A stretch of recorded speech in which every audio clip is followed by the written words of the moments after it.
Hello, everybody les amis, salut, c'est Sébastien sur Actualia en YouTube et www.actualia.fr. Aujourd'hui sur la chaîne Info Multimédia, on va parler de Mozilla. Mozilla qui fait encore parler de lui. Oui, car Mozilla, c'est un tournant vers, le fait divers. Pour le fait divers, le départ de Mozilla du réseau social décentralisé Mastodon, le réseau qui est censé concurrencer Twitter.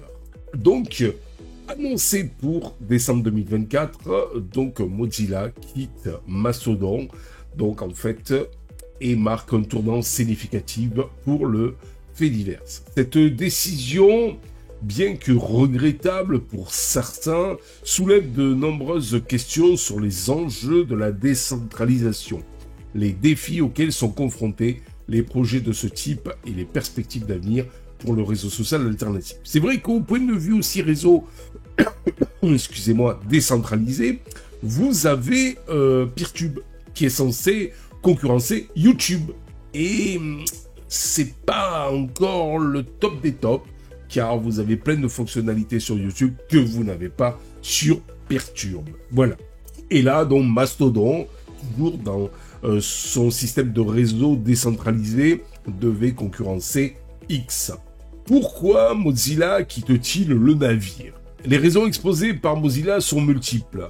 Priorité stratégique. La fondation a décidé de concentrer ses efforts sur d'autres projets qu'elle juge plus prioritaires, tels que le développement de navigateurs web respectueux de la vie privée, voyez par là Firefox, ou la promotion de l'éducation numérique. Contraintes financières. Et oui, la crise économique est là, on en est tous là. La gestion d'une instance Mastodon nécessite des ressources humaines et financières importantes, notamment pour assurer la maintenance, la sécurité et la modération de la plateforme. Difficultés techniques. Le développement et la maintenance d'un logiciel libre comme Mastodon peut s'avérer complexe, nécessitant une expertise technique pointue. Si ces raisons officielles semblent plausibles, il est également possible d'émettre d'autres hypothèses. Manque d'adoption massive. Malgré une croissance constante, faut dire ce qui est, Mastodon n'a pas encore réussi à séduire un public aussi large que les grands réseaux sociaux centralisés, un peu comme Peertube et YouTube. Ce manque d'adoption peut avoir découragé Mozilla, qui espérait peut-être avoir un impact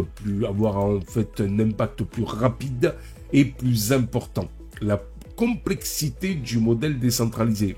Le fait divers repose donc sur un modèle décentralisé qui offre une grande liberté aux utilisateurs, mais qui peut également rendre la gestion plus complexe. La coordination entre les différentes instances et la résolution des problèmes techniques peuvent s'avérer plus difficiles.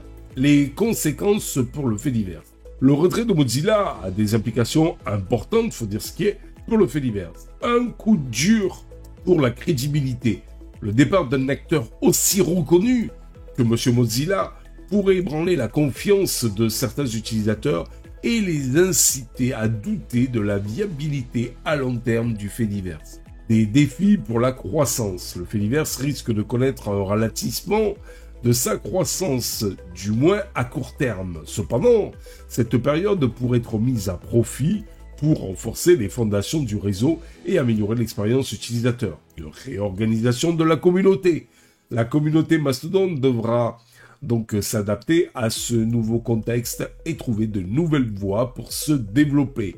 Il est probable que de nouvelles initiatives émergent pour renforcer la coordination entre les différentes instances et favoriser l'adoption du fait divers. Et maintenant, malgré les difficultés rencontrées, le fait divers reste un projet prometteur. De nombreux acteurs continuent à travailler pour développer et améliorer les outils du fait divers, offrant ainsi de nouvelles perspectives pour l'avenir. Comme je dis souvent, wait and see. Quelques pistes pour l'avenir du fait divers.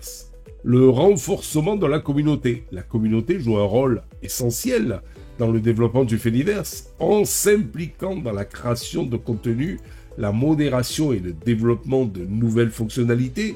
les utilisateurs peuvent contribuer à faire grandir le réseau, la simplification de l'expérience utilisateur. Pour attirer de nouveaux utilisateurs, il est nécessaire de simplifier l'expérience d'inscription et de navigation sur le Fediverse.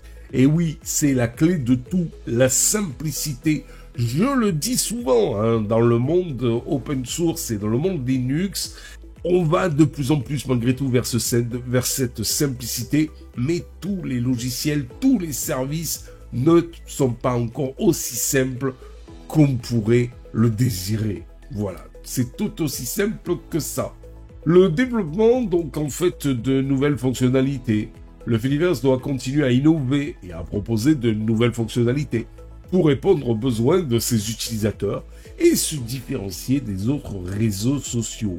Pour conclure cette vidéo, le départ de Mozilla est un événement marquant qui invite à une réflexion sur l'avenir du Fediverse. Si ce retrait est un coup dur pour le réseau social décentralisé, il ne signe pas pour autant sa fin. Le Fediverse reste un projet ambitieux, porté par une communauté dynamique et déterminée à construire un Internet plus ouvert et plus démocratique. Wait and see, l'avenir nous le dira. Et vous, vous en pensez quoi de tout ça? N'oubliez pas de nous encourager dans cette belle aventure multimédia avec un pouce en l'air et en vous abonnant si ce n'est pas encore fait. Je vous remercie, je vous dis ciao les amis, bye bye. Si vous avez aimé cette vidéo, abonnez-vous, mettez un pouce en l'air, et partagez cette vidéo, merci, cela fait toujours plaisir.